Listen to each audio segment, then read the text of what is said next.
जान मेरी जान ली गई, जान से प्यारी, मुड़ के न उसने देखी हालत हमारी। दिल में बसने वाले दिल को तोड़ी जा रहे, दिल में बसने वाले दिल को तोड़े जा रहे। मुझको तन्हा वो अकेला ही छोड़ जा रहे, मुझको तन्हा वो अकेला ही छोड़ जा रहे।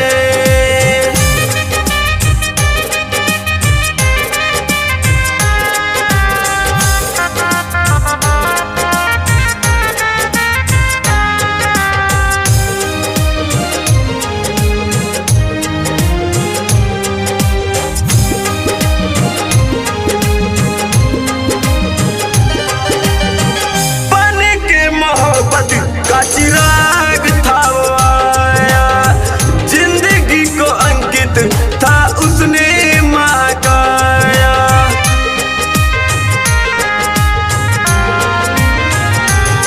बन के वो मोहब्बत आया हो, जिंदगी को उसने महकाया हो। बेदर्दी बेहया रुख को मोड़े जा रहे हैं, बेदर्दी बेहया रुख को मोड़े जा रहे। मुझको तन्हा वो अकेला ही छोड़े जा रहे, मुझको तन्हा वो अकेला ही छोड़े जा रहे।